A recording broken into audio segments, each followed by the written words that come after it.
Welcome, everybody. A warm welcome to you all to this Water Talk of the Water Institute. My name is Roy Brouwer. I'm the director of the Water Institute here on campus at the University of Waterloo. And it's my great honor to introduce Professor Joan Rose to you, who we have here today to give this Water Talk. Professor Joan Rose is an international expert in microbiology, water quality and public health safety. She holds the Homer Nowlin Chair in Water Research at Michigan State University in two different departments, the Department of Fisheries and Wildlife and Plant, Soil and Microbiological Science. And she leads the Global Water Pathogens project in partnership with UNESCO. Professor Rose furthermore serves on the EPA Science Advisory Board for the Great Lakes and is a member of the National Academy of Engineering and a fellow of the American Academy of Microbiology. Professor Rose has published more than 300 manuscripts. Her work addresses the use of new molecular tools for surveying and mapping water pollution for recreational and drinking water, irrigation water, coastal and ballast waters, assessments of innovative water treatment technology for the developed and developing world, and the use of quantitative microbial risk assessments. For this work, Professor Rose has won several prizes in the various areas that she's active. She's the 2001 recipient of the Clark Water Prize, and she won the prestigious Stockholm Water Prize last year in 2016. She has recently been awarded honorary citizenship in Singapore for her contributions to water quality, water education, and Singapore's Water Security for TAPS program. The title of Dr. Rose's talk today is Monitoring Pathogen Concentrations in Sewage to Inform Treatment Goals and Public Health Risks. Please join me in giving Professor Joan Rose a big round of applause. Thank you. Thank you so much. Well, thanks so much. That was a long introduction. I appreciate it. And it's great to be here. I love the Great Lakes and appreciate everyone that works in the water space because if we're going to solve the big global water problems, we need everyone's intellect and energy to address these problems in an interdisciplinary fashion. So as you heard, I'm a microbiologist. I'm trained in microbiology, but I work in engineering, in full-scale engineering systems. So I work in that space between public health and engineering. And when we talk about water, we often talk about water is life. And what I say is water quality is health. So I'm going to talk to you today about pathogen monitoring, and particularly in an area that I think has been neglected, and that is focusing in on wastewater treatment and sanitation, and what we may need to do there. And I've got some case studies to share with you. So I would still contend that waste and fecal excreta are the largest threat to biological safety in the world. And it's not just in the developing regions of the world that we see these problems, where we know that excreta untreated is being discharged directly into the water.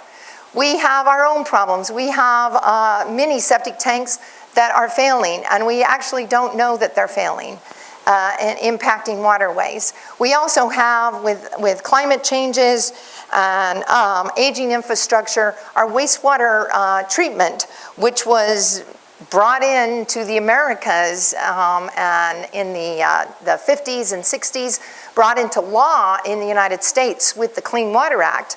It hasn't actually changed for 30 years. So what we built in the 70s is what is there now. We still are influenced by these issues. Now, these are the grand challenges in what I call sanitation science. We have hundreds of different kinds of disease-causing organisms. And also there's chemical constituents, but as a microbiologist, I'm going to show my bias and talk about the microorganisms. But we have these emerging contaminants, emerging pathogens. They're found in sewage. They cause a whole slew of different diseases, and we have very little data on their occurrence. We just assume that we're going to be taking care of these various microbes by wastewater treatment or disinfection practices. And I often say disinfection is more of an art in wastewater than a science. We throw chlorine at it. We've historically known that we throw chlorine at it, we can get rid of the bacteria, but can we really control other things? Climate is impacting our infrastructure. If you think about our leaks, and we know we have leaks in drinking water, but we try to address those leaks in drinking water. Imagine wastewater. Wastewater systems leak. And what goes in comes out. And so wastewater systems, whether you've used a combined system to build your infrastructure or not, where you purposely brought your stormwater into your sewage treatment plant, every wastewater treatment plant, the flows go up when it rains. The flows go up when it rains. So that means there's less time in the treatment. The water flows through the wastewater treatment in less time. Less time means less treatment. So these climate impacts, and especially storms, are a problem. We've currently used an indicator system, ECOLI, a bacterial indicator system, to say whether the treatment is adequate, whether water is safe. And this is no longer adequate. It doesn't give us the information we need to decide where we're going to spend our dollar. And we are now in an era where wastewater reuse, both inadvertent wastewater reuse, where wastewater is impacting our water supplies and our recreational waters, and planned reuse is on the increase dramatically across the globe, and that will continue. So we do need investment in R&D, research and development, knowledge to practice, implementation of innovation. These are the things we need. Now, waterborne disease are a global problem. We have parasites like Cryptosporidium. That is spread throughout the world. And so you can see from the map that we have quite a bit of crypto in the Americas, in North America. Cholera and typhoid, which we've controlled through water treatment and sanitation and other means in most developed regions of the world. These are the iconic bacterial species that cause waterborne disease. They're still very prominent. In fact, typhoid is now picking up antibiotic resistance and causing outbreaks associated with antibiotic resistance. Rotavirus, one of the key viruses that is associated with mortality in developing regions of the world, particularly Africa.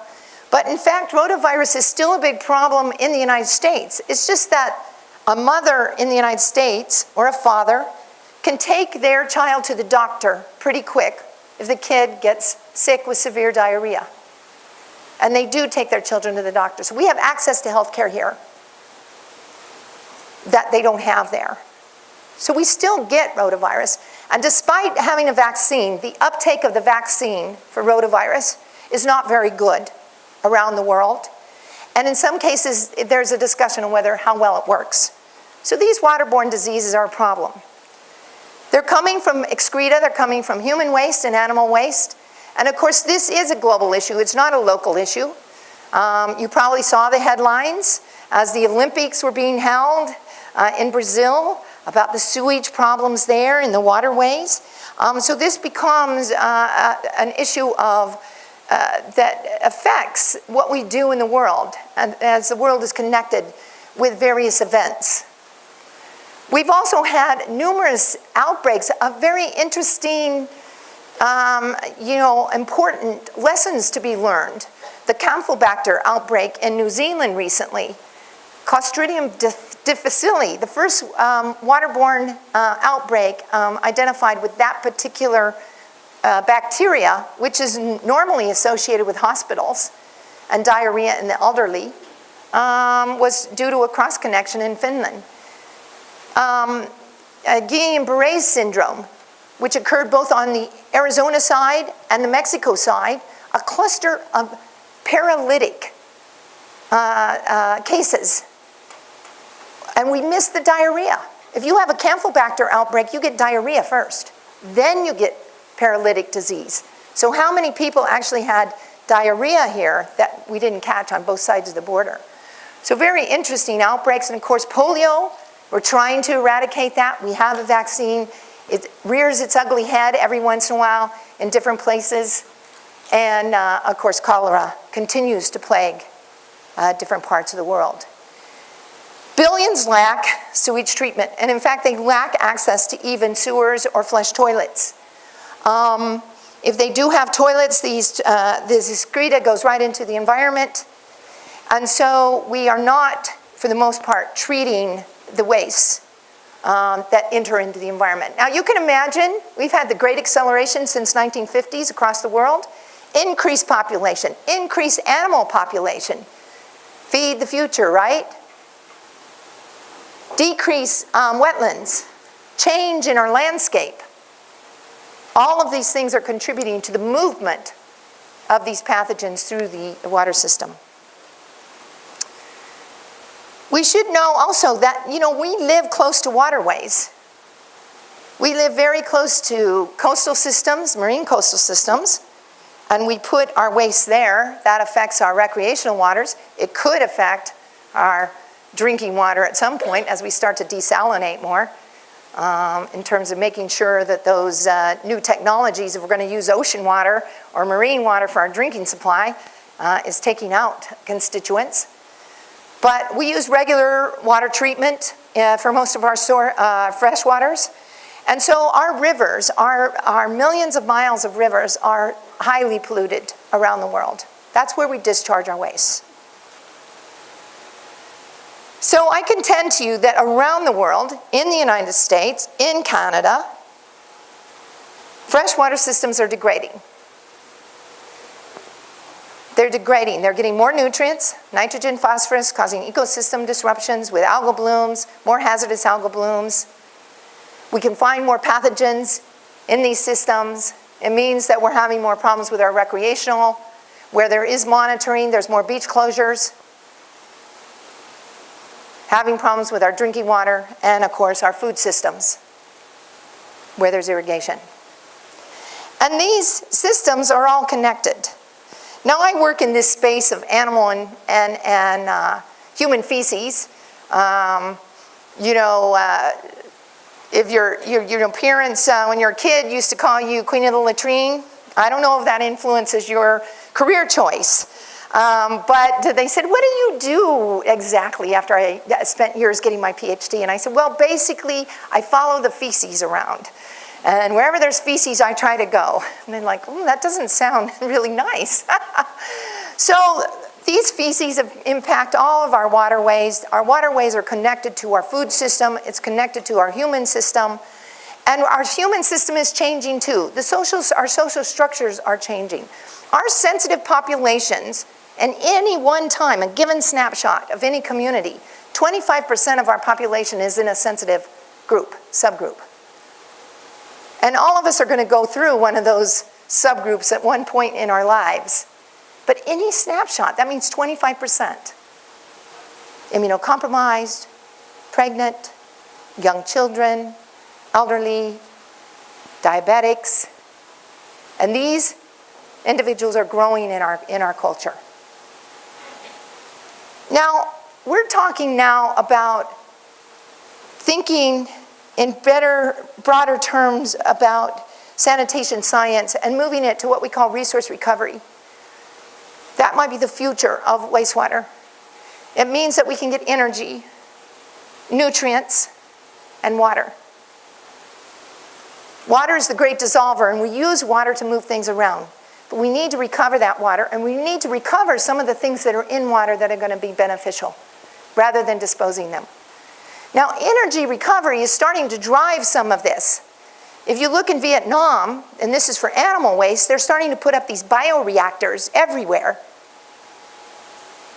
because they can get energy out of them and they can treat the waste. But what they're finding is that people are using the water and these bioreactors are not taking care of the pathogens. In fact, the effluent, the water coming out of the bioreactors that they're using in irrigation and agriculture is loaded with Giardia and Cryptosporidium parasites. So a bioreactor alone as a single barrier is not going to make it safe for reuse. So while energy was driving this, you're getting the waste away from the immediate community, you are creating a source that's not safe for reuse. So we have to think about reusing and safety. Now you probably all know about these global trends: urbanization, population growth, regional growth. Travel and tourism is a big one, tied to water. Some countries, tourism is 60 to 80% of their GDP. So tourism becomes very important, water quality becomes important. The global food market, and I already mentioned water and resource recovery.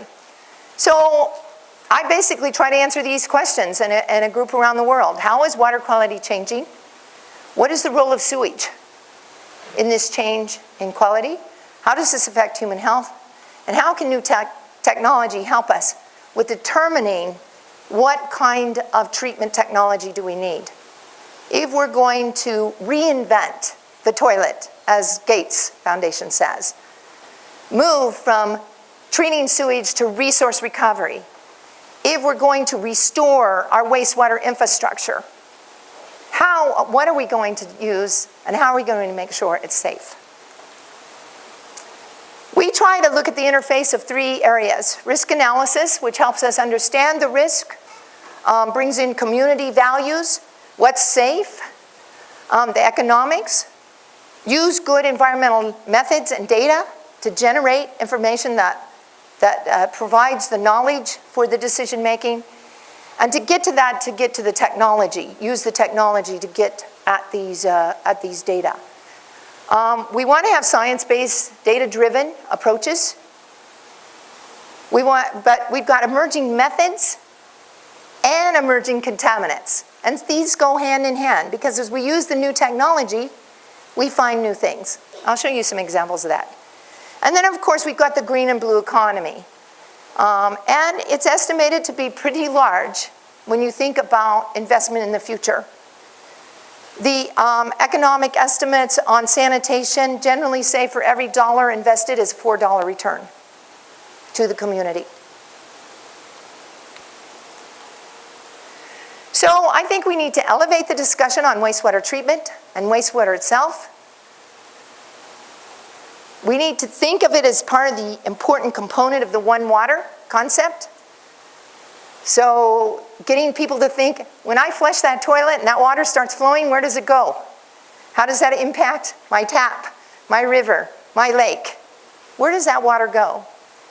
I think we need to build more pilot technology, have more technology pilot plants built around the world. And as we invest in research and development, and I was very interested in talking to faculty and students this morning, because you have a connection to the global world, a connection to field sites in Africa. This is extremely important that we don't neglect R&D in other parts of the world. We need to use the most advanced diagnostics. We need water diagnostic tools, not compliance monitoring tools. And we're going to have to address issues of efficiencies for the wastewater treatment industry. They have been stuck in limbo for the last 40 to 50 years. They are doing the same thing that they've always done in the wastewater industry. If you're in an advanced wastewater reclamation facility, you're meeting with people that have been trained, that are understanding what's going on with the one water cycle. If you go to a routine, regular wastewater treatment plant, you're working with people that are very skilled at doing what they've been doing all along. In the US, they're talking about moving to a ECOLI standard. We've already talked about moving to an interocoxy standard at the beach, which is connected to swimmable under the Clean Water Act and our wastewater treatment. And the wastewater industry doesn't even know what those organisms are, let alone how to monitor them or what they mean for their wastewater treatment plant. Now, the diseases and the organisms that I look at, and I'm going to introduce you to, are in three basic categories. I'm going to leave out the worms and the helminths, and I'm going to leave out the fungi. But you know, they pop in there every once in a while. But there's three main categories of what we call enteric pathogens. There's the virus group, there's the bacterial group, and the protist group. So there's about 110 different kinds of viruses that we can find in wastewater. These are nanobiological particles, right? They're nano. We can only see them under the electron microscope. They need a host to grow. They are inert in the environment. They're quite resistant little particles when they're in water. They like to move around. They move through soil because they're so small, and they survive very differently, as you can imagine, than bacteria. Now, our bacteria, a slew of bacteria, maybe about 20 that we worry about, We use most of the time an indicator concept to cover that whole bacterial category, and that's E. coli. So E. coli is the workhorse of water quality in the world. It's the standard for drinking water. It's the standard for recreational water for most of the world. This is a bacteria that's in our gut. Everybody has it. Animals have it. Every warm-blooded animal has E. coli, as do birds and other mammals and humans. We all excrete E. coli, so it's an indicator. It indicates fecal pollution, but it doesn't tell us what the source is, and it certainly doesn't correlate with these other pathogens. It doesn't correlate with the viruses, and it doesn't correlate with the protozoa. Now, the protozoa, or the parasites, are little animals. They're in the animal kingdom. They infect our gut. They infect animals. We produce an egg-like structure in the feces called an oocyst or a cyst. And again, these structures are very, very resistant to what we normally would use. In fact, Cryptosporidium is completely resistant to chlorination, which we've used for drinking water and wastewater treatment for quite a long time. And so when Cryptosporidium came on the scene, the chlorine barrier that we thought, the disinfection barrier that we had in water, was not working.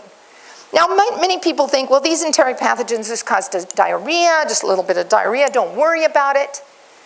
But we know now that there's a whole slew of other diseases associated with these pathogens, and there's chronic effects. So here's our water quality indicators. We use E. coli. We also use what we call enterococci. Enterococci is another indicator in another family that is used as an indicator and is being suggested as a better indicator for recreational disease and whether you'll get sick if you use the beach. And we've used the coliforms and E. coli for a long time. In fact, E. coli was suggested to be used early in the late 1800s, but we didn't have a method to measure just E. coli. So we measured the coliform group. E. coli is a member of that coliform group, right? But we didn't have the method. We do have the method now. We moved to fecal coliforms, raised the temperature. We get fecal coliforms in the 40s and 50s. We now have ability to look just for E. coli, and now we have the ability to look for the pathogenic types of E. coli, for pathogens. So the technology has moved us forward. We also have used traditional cultivation techniques. These techniques, we filter water. We either use a most probable number approach, MPN. It means that we dilute it out till it's zero, right? You have a sample, a water sample, and you dilute it in the lab until you get a zero. And that gives you an estimate. So you got 1 million organisms, you dilute it 1 million times, you get the zero. Then you have an estimate of the concentration. So we use these most probable number. And in fact, right now, can you believe this is a new technique that's just on the scene for developing regions of the world. It gives you E. coli, which we didn't have before. You can get E. coli, not just coliforms. And it gives you a most probable number. You don't need an incubator. And it's cheap. It's inexpensive. You can mix the media with your water sample. You can use this in Africa and other places to monitor water. But we also have the coliphage. Now, why are coliphage? Why am I mentioning the coliphage? Coliphage are viruses that impact bacteria. And in this case, a coliphage infects E. coli. And coliphage are related to fecal contamination. And why are coliphage being promoted? One, they're a simple test. We grow up the bacteria in a host lawn. We mix the water sample with it. And the virus attacks the E. coli. We get these little holes, plaques. So we can count how many viruses are associated in the water. And because it's a virus, it is a good indicator of human viruses, of that group of pathogens we worry about. So it's an alternative indicator that people want to use. We also do pathogen monitoring, and there's not, I wouldn't say this is something that every water lab has. Most water labs will set up, water microbiology labs will set up and do the indicators. They can be trained to do the coliphage. That's a pretty simple test. But they don't do pathogen monitoring. Why? Pathogen monitoring takes more time, more money, and special equipment. Now, first of all, for pathogens, we have to concentrate the water. So we take very large volumes of water. Depends on the sample. If you're looking at raw sewage, you might take 5 liters. If you're looking at treated sewage, you might take 30 liters. If you're looking at a river, you might take 50 liters. If you're looking at treated drinking water, you might take 100 to 1,000 liters. So you have to concentrate that sample through some kind of filter and then bring it back into the lab. In the case of viruses, we put it on cell culture. If the virus is there, it starts to kill the cells. In the case of parasites, we use a microscopic method. We first purify what's come off the filter with a paramagnetic bead and a magnet. Can actually attach our parasite cyst or oocyst to this bead and pull it away. And then we use immunofluorescent microscopy. Here's Giardia and here's Crypto under the microscope. And we have to count them. That's pretty labor intensive. And you look to see whether you can see internal features and that type of thing. So this is pretty intensive work. Parasites, usually, if you had to rush, you could do 1 sample in a day, but you generally would collect more than 1 sample and get anywhere from 3 to 5 samples in a week. Viruses, it could take 2 weeks to 3 weeks to get the results. So what have we done with enhanced water diagnostics? We've moved to molecular and DNA technology. That means we take the water sample, we extract the DNA out of the water sample. We design what we call primer sets. These are little pieces of DNA that you use in the instrument. Polymerase chain reaction, photocopy machine for DNA. And you can look for any pathogen of interest as long as you know the sequence.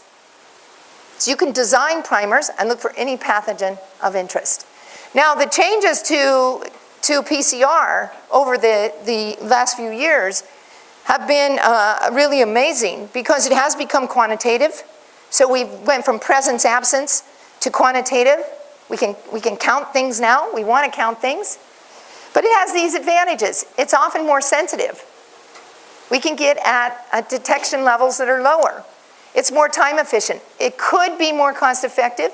Some of the methods it definitely is. If you compare it to cell culture and viruses, that's very expensive compared to qPCR. If you look at E. coli and you look at qPCR is going to be higher than E. coli. So it depends on the organism. You can target specific pathogens, source tracking markers. One of our problems with E. coli is where did the pollution come from? So you've got a beach that's fecally polluted, you've got a lake, you've got a river, you've got a drinking water supply. Where did the pollution come from? So how do we look at both risk and how do we control it? You can obtain rapid results and you can do quantitative. Now, of course, one of the disadvantages, and the water industry likes to point this out, is that we can't detect viable from non-viable. This looks at the DNA within the cell. And when we kill an organism with disinfection at a wastewater treatment plant, the numbers don't change pre and post chlorine. So we can look at removal with PCR, but we cannot look, not yet, can we use the molecular tools to look at whether the organism is alive or not. That's very important for certain processes in the wastewater treatment.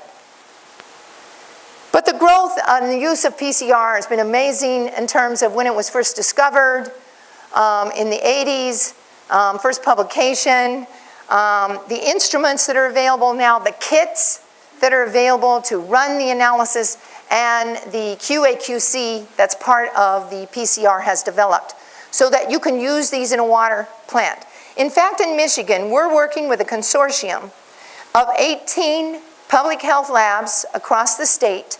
They all have qPCR machines. They're all being trained to use the machines for a whole variety of applications, including beach closures and beach pollution, source tracking, and Legionella. But there's been some advantages even to the PCR. Digital droplet PCR. This takes the PCR to a most probable number format. It's amazing because you can do more than one target at the same time, which is a big advantage. And it's more robust. You don't have the same QA/QC. All the studies that have been published to date in using it in water say that our interferences are lower, and we can compare one lab to another in terms of the concentrations we're getting. It's more precise. So this is a new development, and we're seeing labs, environmental labs, start to purchase the digital droplet PCR system. Now let me just switch now and talk about wastewater treatment and reuse. And then I'm going to tell you about some of the studies where we're actually at full scale looking at pathogen removal throughout the treatment train and what we're trying to learn about it.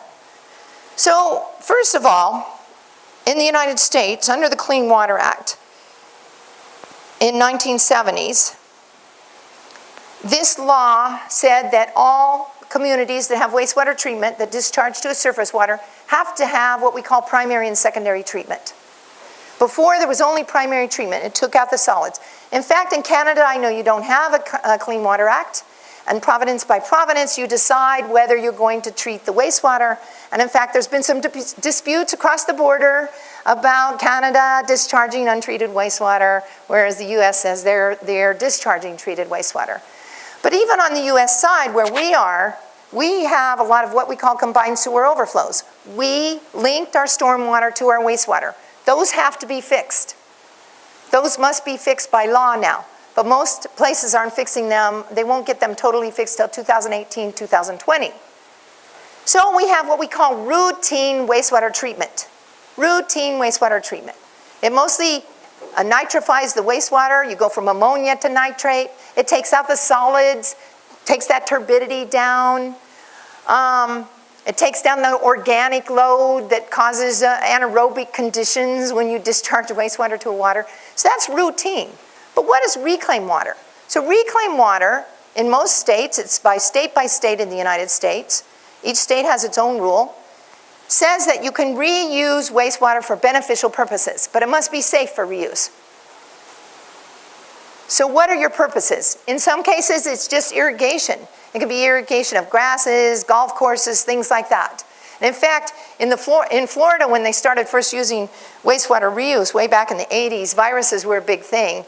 And I remember, the public health department was very worried about golfers on these golf courses with reclaimed water.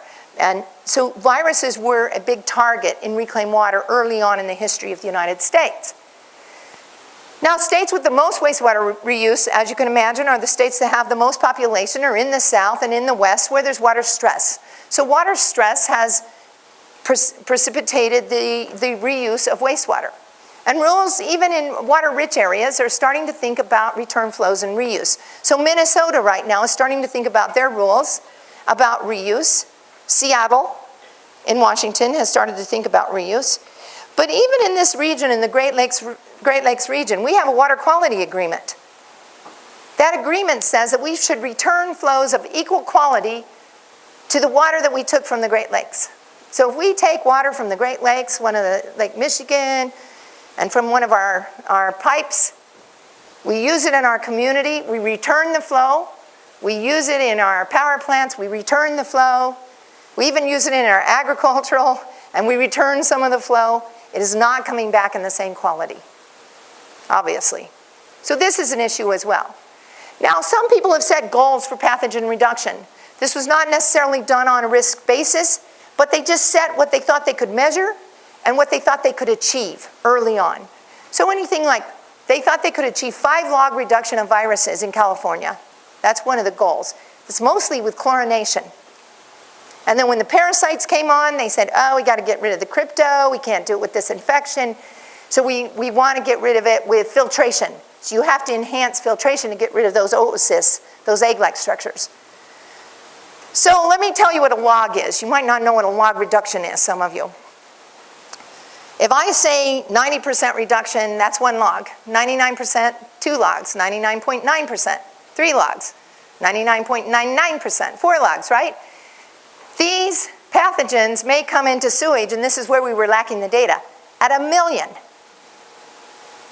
So how many logs do you need to get down to non-detect, if you've got 1 million coming in untreated sewage. 6 logs to get down to non-detect, if they're coming in at 1 million, right? So this is why in microbiology we talk about these large removals, 99.99%, 99.9999%, large removals of pathogens for sewage. Now let me just show you some data right here. Let me orient you for this graph.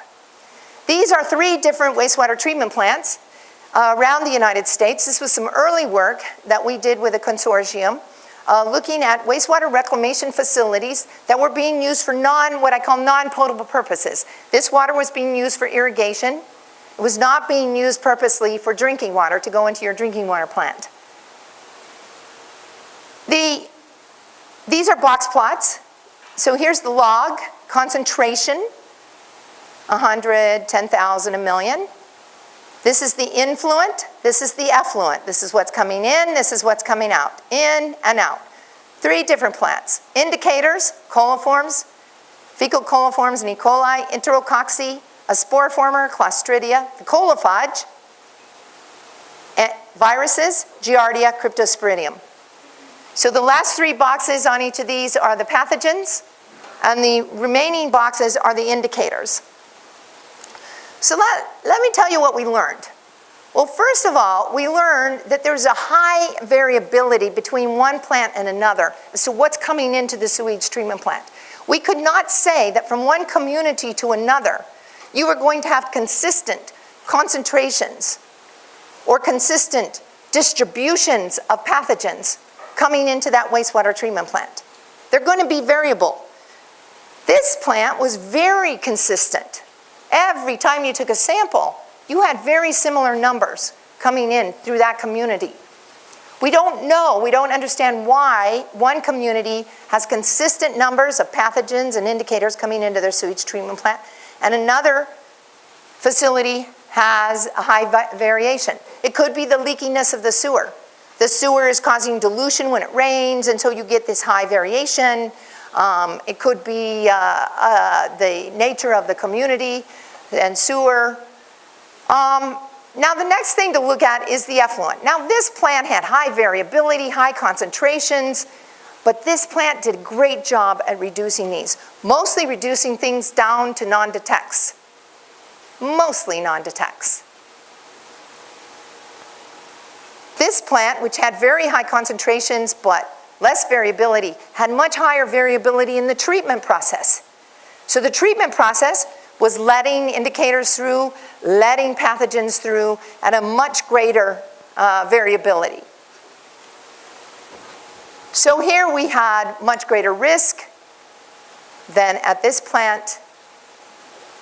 Here we had much greater variability in the influent.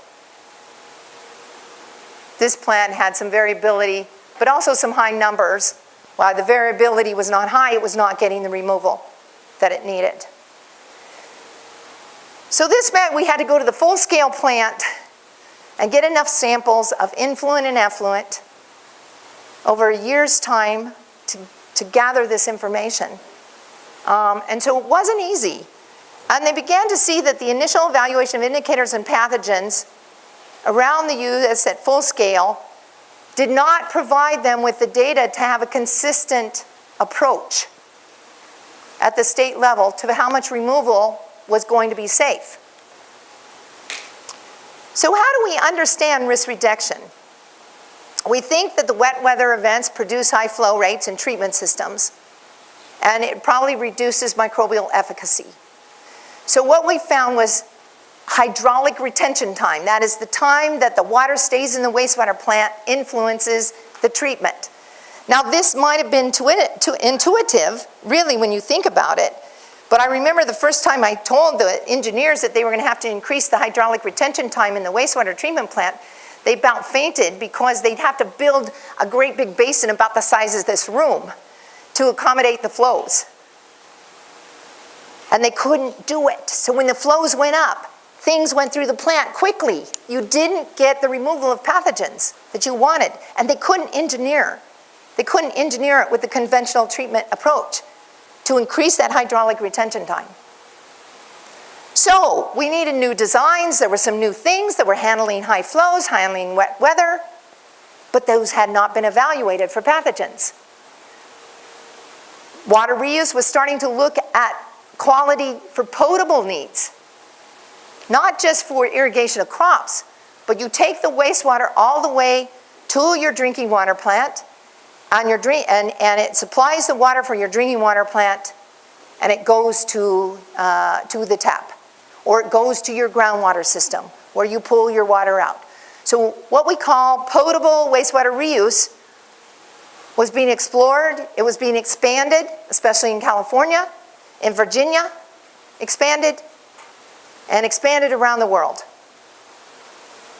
Now, California decided, via their groundwater recharge for potable, that they needed 12 log removal, I'm not going to say how many 9999s that is, of virus, 10 log removal of crypto, and 10 log removal of Giardia to be safe.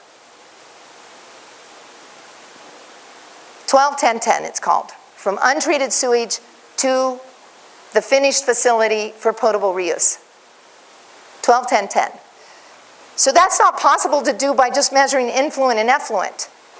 You have to look at each barrier independently and say, can you add it up to a 12 log removal? Texas, on the other hand, decided that it should be 10-8-8, and you should assume that secondary wastewater treatment is already achieving certain log reductions. Now, we don't have any national or even at the state level requirement for pathogen reduction for routine wastewater treatment plants. In routine wastewater treatment plants, there's no requirement for pathogen reduction, only indicators. So all the routine wastewater treatment plants that are going to go to reclaim water, could they assume these log removals by their wastewater treatment plant up front? That became the question. Was the 12 log good enough? Why, was it too much? So there was a need to understand pathogen concentrations. So here's the California rule and the Texas rule. Now, they focused on this risk level, 10 to the minus 4. This is a risk level. It's been codified in law in the Netherlands, but it has not been codified in law anyplace else, but it's been suggested as a target. What does that mean? For drinking water, you should not have more than one infection in a population of 10,000 in a year. Drinking water should not contribute to more than one infection in a population of 10,000 in a year. That's how safe they want drinking water to be for infectious diseases control.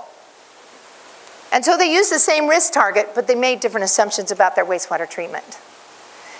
Now I want to tell you, and end by giving you some case studies. A California system, a routine activated sludge system. One side of it was old, one side of it was newer.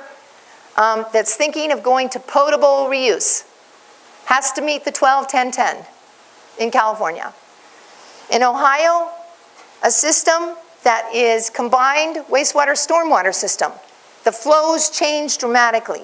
They built some innovative technology called high rate clarification that they run both of these trains when it rains.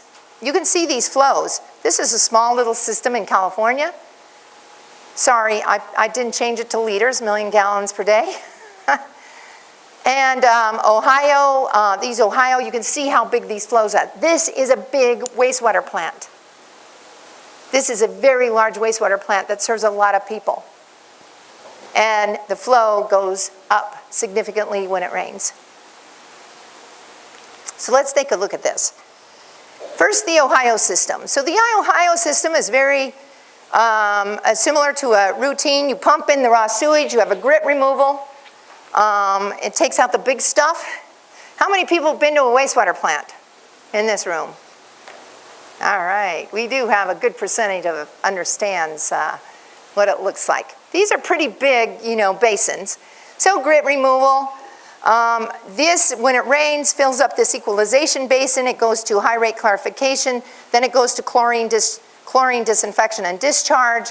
The other side goes through routine, primary clarifiers, that means the solids fall out, aeration basins where you get the activated sludge going and you get nitrification and you get the oxygen demanding organics degraded. Then you clarify that again, you put it in something where the solids fall out, the microbes fall out, and you go through a chlorine basin. So the question they had were, are the two sides equivalent in removal of pathogens? So let's take a look at the data, some of the data. Now this is E. coli, this is our traditional indicator. The high rate clarification are the open circles, and the dark are the routine activated sludge. So these are the type of concentrations coming in, about 1 million coming in, 100,000 E. coli's coming in. We get pretty good reductions through activated sludge. We get less reduction through high clarification. But when we get to disinfection, for the most part, we're able to achieve the standard only on occasion. Are we not able to see, these are replicates and other things, but only on occasion you see something up near the upper boundary of where we're trying to reach, our standards. But for the most part, after we disinfect, we can still achieve what we need to achieve with disinfection with E. coli, even though this process is not working as well as activated sludge. Now let's look at enterococci. Enterococci is even worse in terms of removal. Now enterococci is a little round bacterium. It's very different than E. coli. And normally we think of enterococci as being more resistant to chlorine than E. coli. So even though the removal was poorer at this stage, by the time we got to disinfection, we actually were able to achieve greater disinfection of enterococci than we were in the routine system. Now, keep in mind that this is under high flow conditions, so both treatment trains are running at high flow. So if we looked at the activated sludge on normal conditions, we might be able to get it down here, but it's at high flow and it's not as efficient. You can see that we cannot remove enterococci as well as we can remove E. coli. Now this is what colophage looks like, that little virus. They're there at pretty high numbers. Again, the high rate clarification cannot remove those as well. And we can't disinfect it. We have much high variability, much greater variability in trying to disinfect viruses. What I'm saying is when we add chlorine to a wastewater plant, we don't actually know how to kill them. We don't know how to get consistent inactivation of viruses. What's interesting about this is that when this comes out of these two systems, there are different size particles. And those particles are attaching to our microbes. Those particles are interfering with disinfection. So for bacteria, E. coli, we could achieve the disinfection. For these nanoparticles for viruses, normally we should be able to inactivate them with chlorine in a wastewater plant, but here we cannot. And you can only see less than 2 log removal. Less than 2 log removal of viruses. So this is what it looks like when you look at the numbers, influent to disinfection. We also looked at cultivatable viruses, and we looked at adenoviruses. And when we looked at adenoviruses, remember I told you there's 100 different kinds of viruses, we did not achieve the same inactivation. So we can see that a high rate removes some, activated sludge removes some, but the major barrier to producing safe wastewater in a conventional plant or even in a new design is disinfection. And if we do not know how to disinfect our wastewaters, then we're not going to be able to achieve safety for wastewater and wastewater reuse in the future. Now the other facility we looked at was again a routine wastewater treatment plant, primary clarifiers, digesters, all kinds of little basins, secondary clarifiers, chlorine. It had 2 sides to it, one which was a newer system and one which was an older system.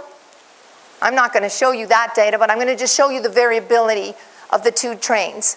The 2 trains had different water quality. Even though the raw sewage coming in was the same, the old train had a different water quality than the new train. And this is the kind of variability we see. This is the concentration per liter.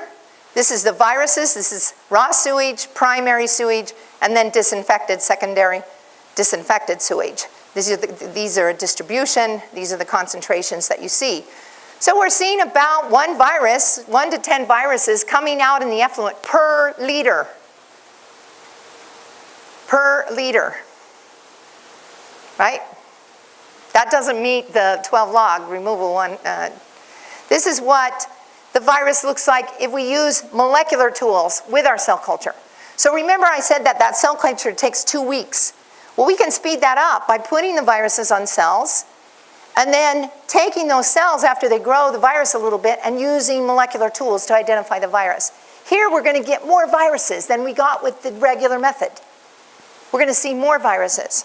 And we saw that, whoops, we saw that here. Well, let's see, let me go back. There we go, ICC, Integrated Cell Culture PCR, this is called. And here you can see the numbers, still a similar concentration, but we're getting much less removal. Finally, we could use qPCR. Now this just looks at the virus particles. This just looks at the virus particles, and qPCR is more accurate, has some precision to it, but we can't tell whether they're alive or not. We can only talk about physical removal. But again, remember, are we really getting disinfection? So are we worried about this? That we're seeing very little removal, very high virus numbers. So there's a lot of viruses in our sewage that with our routine methods that have been approved are not detecting that. So our new diagnostics tell us something different about how we're removing viruses in these wastewater treatment plants at full scale. Again, this is the colophage. The colophage went up to about 10 per liter, and you could see approximately a 2 log removal with the colophage. And this is the cultivation test. This is Cryptosporidium, the parasites. And this is what Giardia looks like. So Giardia is pretty big, and it comes out in the secondary system. But you've got the new plant achieving very low numbers, and you've got the old plant not achieving the same quality of effluent that you wanted. Here's some of our numbers. So you can see not really big reductions in some cases. We're able to achieve most of it through disinfection. And you can see that if we look at them side by side, this is California. These are log reductions, 1 log and 2 logs. Reduction of phage, Salmonella, Crypto, and Giardia. The California is doing much better than the Ohio plant in terms of removal. So wastewater treatment is highly varied, even in the United States, even where we have laws, even where we think we've built the systems to be pretty similar. So what are we going to do for the rest of the world? And here's what the high rate and activated sludge looks like. So let me just say that the future for reclaimed water, there will be more reclaimed water in the future around the world. There's going to be more potable reuse. That means more wastewater plants are going to go to potable reuse. There's going to be more resource recovery. In fact, in Michigan, they've said they want all wastewater plants to go to resource recovery. And so I was at a meeting, and one of the wastewater plants had changed their name, and I said, well, what'd you do to become a resource recovery plant? Nothing, we just changed our name. Isn't that the first step? And I'm like, okay, maybe we should be measuring some colophage. What's that? So we got a long, long ways to go. Even though we have some aspirations, that we're stating, we don't really know what that means, and people are thinking about changing their name. We have to look at these pathogens, because these are the things causing the disease. And we're going to have to look at how do we optimize our treatment designs. That means engineering and public health and water microbiologists and laboratory diagnostics and technicians are all going to have to come together to move sanitation science forward. It cannot be done by one discipline alone. We all have to come together to actually make this happen. And one of the things that you think about where there's no wastewater treatment plant in a community in Africa, and they want to build something, and they could maybe build a resource recovery system that could give them energy, nutrients, water, for maybe irrigating things. You want to make sure it's safe. So what are we going to do in the rest of the world where they start to try to meet the Sustainable Development Goals on sanitation? We need more barriers, multiple barriers at the wastewater treatment plant itself. They're going to use membranes for potable reuse. They're going to have reliability, and there's going to have to be more monitoring. One of the things for sure is that the public gets engaged when you start saying you're going to put wastewater into your drinking water.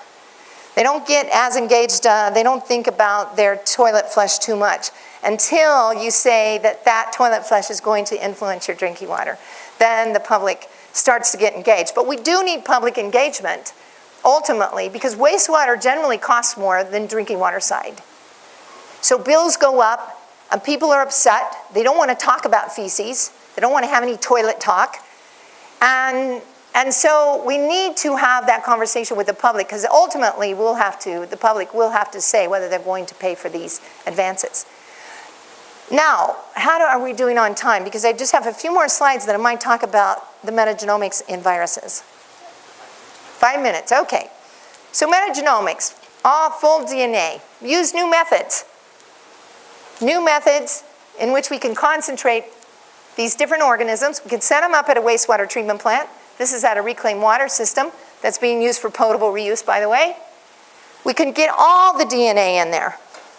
Now, why is this interesting? Because we are now seeing this wide array of viruses that you look under the lamppost with your methods, right? Your methods help you look where the light shines. This method helps you look very, very broadly. I want to point out that the bacteriophage are a huge component in any water virome data set.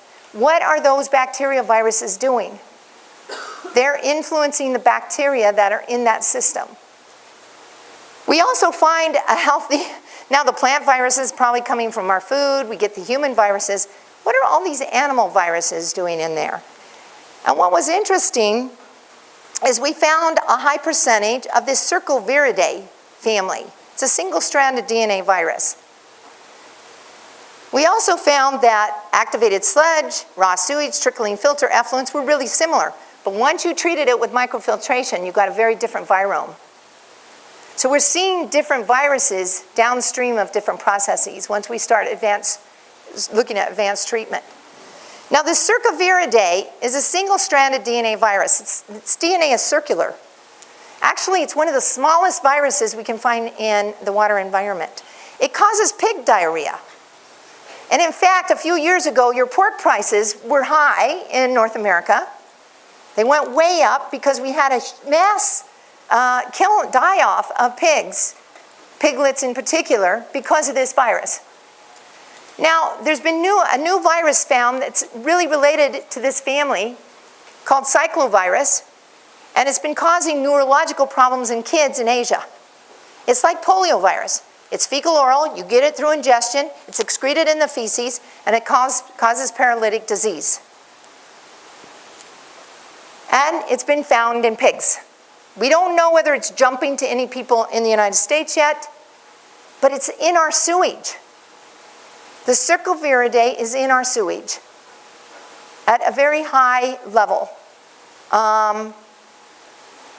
So we've got a new virus to think about. Is it in our sewage because our sewers are leaky and we've got farm and animal waste? Are people excreting this virus and we don't know about it yet? So we're running a global system on water pathogens. We're trying to answer how much treatment is needed and what is safe.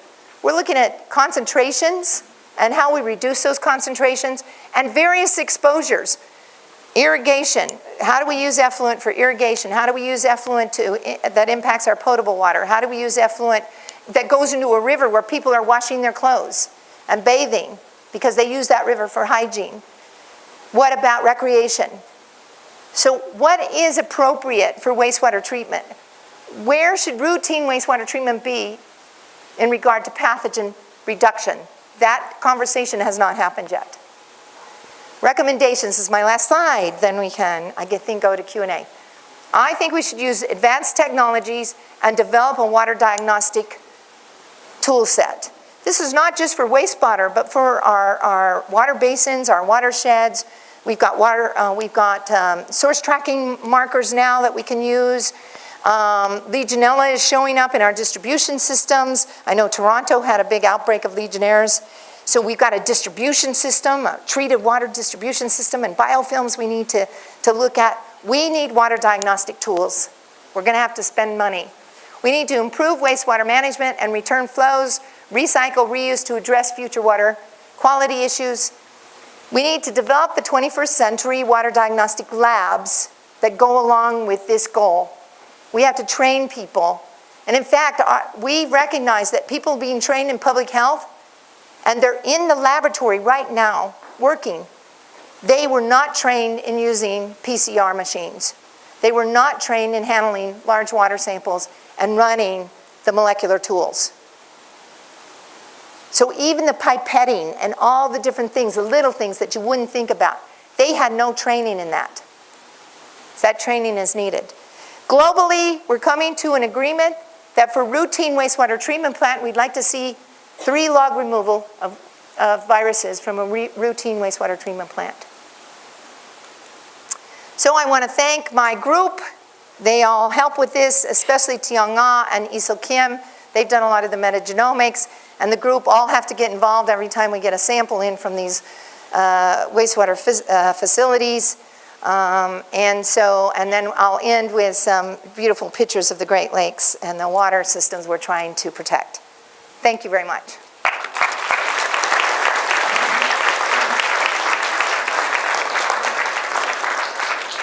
Do we have time for questions? Who wants to kick off? First, just give me a second. Hi, Dr. Rose. Thanks for your talk. I actually just had a question about balancing risk with reward in terms of water reuse. So I've done some work with the federal government in Canada.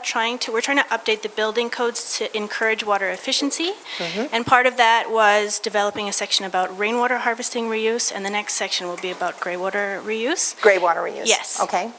So the rainwater harvesting section was very contentious already because the government prefers a zero-risk approach, but they also want to encourage these practices. So I'm just wondering, how does this balance get struck? Like I found myself, I'm a water efficiency person, so I was fighting for the permissive approach, whereas everyone who works for government says, no, there's a single bacteria that's in there and it's not safe, and we need to. So as it stands, rainwater is permitted for underground irrigation and things that rainwater shouldn't be relegated to. So I'm just wondering, how does this process become balanced between the risk and the rewards? Yeah, so our regulatory framework often puts barriers in. And so there's no such thing as zero risk. And so we have these indicators. So for example, in the Virgin Islands, they were using rainwater harvesting systems for potable water. It had to meet the 1 E. coli, less than 1 E. coli per 100 mils. But when they added chlorine, they got disinfection byproducts that were over the standard. And so they were trying to look, do we have to meet this standard? Are there other pathogens present? Does it make sense? Are there alternative treatments other than chlorine that would be, because the US government says you have to have a chlorine residual. And these were for public systems like schools and hospitals. They used rainwater catchment system in the US Virgin Islands.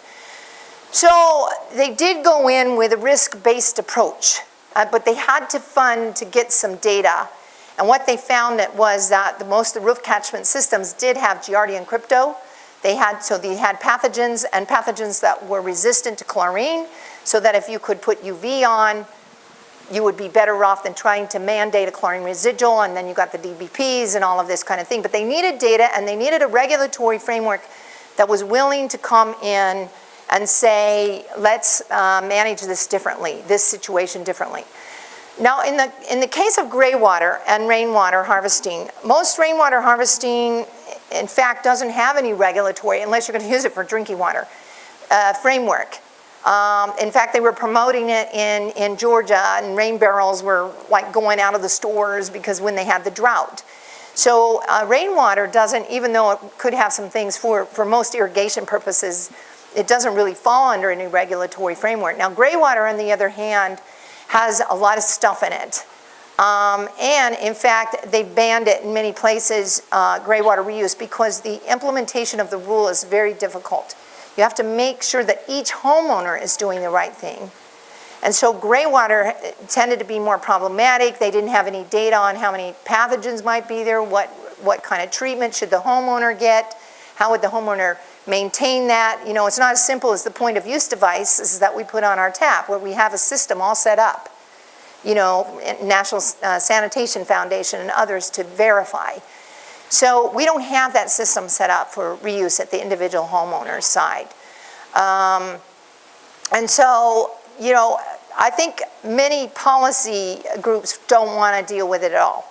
First, they don't want to invest in the data that they might have to gather to make the decisions. Then they don't see the available technology for the individual homeowner to make decisions to reduce it. And they don't know anything about the cost. Is it cost effective to maintain that? And then they can't be assured that the homeowner is going to adhere to the regulatory framework. How do you manage that? And so it tends to just get brushed aside. And I do think that the benefit side is very often just neglected. They don't know how to assess the benefit side very well. Especially how many homes, if they had this system in place, would that help with conservation? You know, it goes back to the early reclamation for lawns that they did in St. Petersburg. They had a lot of problems with that in the regulatory framework, but they started running out of water. So they built the purple pipe system. They met all their new demands in the next 15 years, water demands, through the purple pipe system for irrigation of lawns. But the first initial part of it was a huge fight. A huge fight. Took a long time, probably a decade. Bill, you want?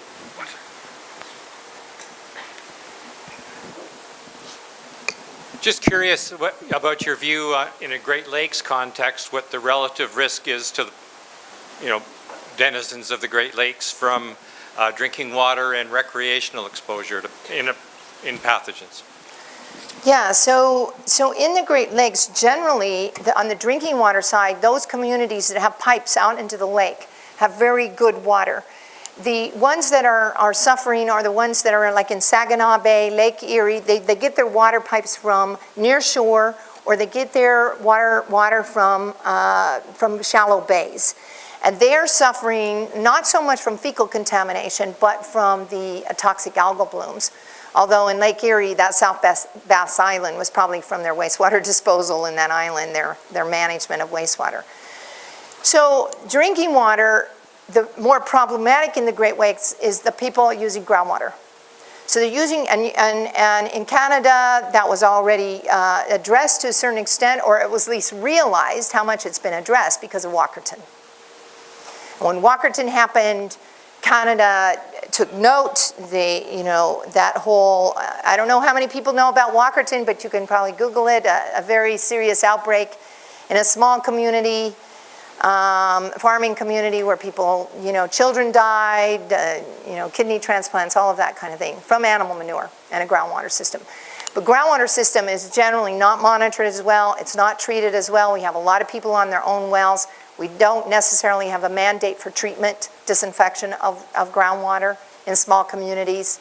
So I think it's those people on groundwater. So we're lacking data on what to do about people on groundwater, especially on the US side. We have not done somewhat what you've done on the Canada side because of Walkerton from the national side. Recreational waters, I think we have hot spots. And we know, at least via ECOLI, we have data on which beaches, because of the monitoring that's come in with the Great Lakes beaches, not our inland beaches though. Our inland beaches, we don't have monitoring data, and there's probably a lot of risk there. But we do know where the hot spots are. We do know people using those beaches are getting sick. And so we've gone into Lake Michigan, we've done some studies. They know that those people are getting sick. We know people are getting sick on Chicago waterways, even though they're just boating. This is secondary recreation.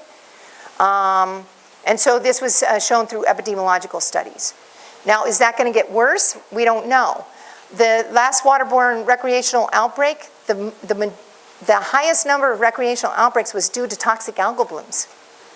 So that's another risk from recreational exposure that we haven't addressed yet. And people were getting respiratory impacts, headaches.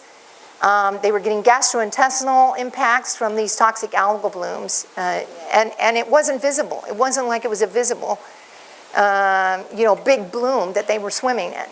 And so I think that we're going to see, unless we do more to take the phosphorus out of our waters in the future and do more to clean up our wastewaters, we're going to see more of these risks along these near shore situations. More questions? More questions on this side before I run over to the other side? You had your chance. I'm going to the other side. 1 second. To the other side. It's such a big room. You're not running up the steps, though.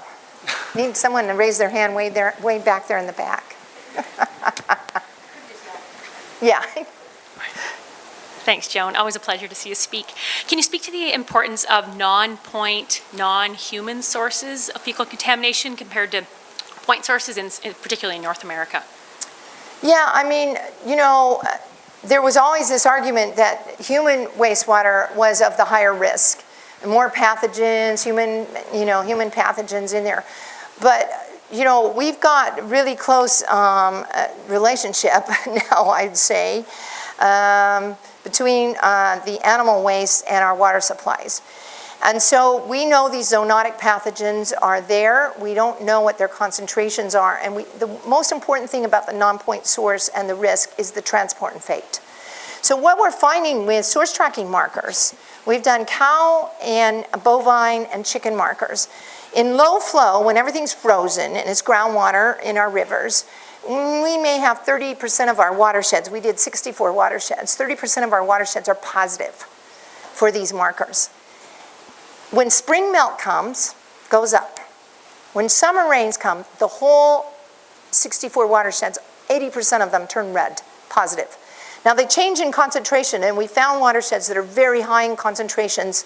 So we have this yardstick now of what kind of concentrations might we find in different rivers under different flow regimes. So it's coming off the land, it's getting some dilution, but certain watersheds have really high concentrations. They're found all the time. Other watersheds don't. So what's going on the land? These are both agricultural watersheds based. What's happening there? And one of the things we found, even at this 10,000 foot level, was buffers. If there was no septic tanks and there was no agriculture in these buffers, and this was a map buffer, it wasn't an agricultural best management buffer. So it was a mapping buffer of 60 meters. The bovine marker, the pig marker, the chicken marker, and phosphorus were lower when you had buffers. So now we sort of have this yardstick under flow regimes. We need to go in to the hot spots and do some pathogen monitoring. We sort of triage it because the expense of doing the pathogen monitoring is pretty high. So is there more crypto there, for example? Is there going to be more salmonella? Is there going to be more campylobacter? These are the questions we have in terms of, and are they alive? Because we're using DNA markers, and we need to know if this is the source, and this is the transport, and this is the exposure site, what's happening to these pathogens. So I don't think we have enough data, but I think that we do have some hot spots, and I think that these areas are at risk of zoonotic disease to the public getting exposed to these waterways. More questions?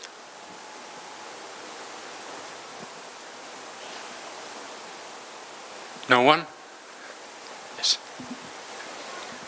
Just thinking back to last summer, I worked at a camp that was on Nowlin Island, which is further up, I believe, on Lake Huron, way up north. And one of the things we did for the week was that we would take water from the lake, but it was filtered through a UV filter before anyone in the camp drank it.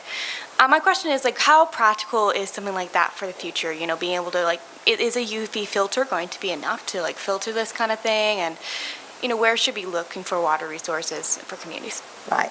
So I'm not sure what kind of a system it was. It might have been a filter followed by UV disinfection. But UV disinfection is very viable approach, and we know it works. It works very well for crypto. So chlorine just doesn't work, and UV is very effective. It might not be so good for adenoviruses, so you have to adjust the lamp if you think you have a human adenovirus present, if there's sewage around. So, and generally we do put a filter first because we want the turbidity down for UV to work. Now, right now, the water industry is talking about energy-water nexus. And so any of these processes that we use, where we, like membranes or UV, there's an energy cost, right? And so also, if you can imagine, I don't know how much volume you were treating at the little camp, and you had this lamp, but what if you had to expand that to a whole city and use UV? So you have these banks and banks of UV lamps, and it's very expensive energy-wise. You have to maintain those lamps. They're looking at LED UV lamps now, to see whether they can modify those, and those will save some energy, save some time, some other things. Self-cleaning materials, so you don't have to clean them all the time. So it's definitely a technology that's used in water. It's used in wastewater. It's not widespread yet because I think there needs to be some innovation still. But they're definitely systems, and they provide the barriers that you need. Mm-hmm. We have to wrap up. Thank you all for coming, and please join me once again in giving a very loud hand of applause for Thank you.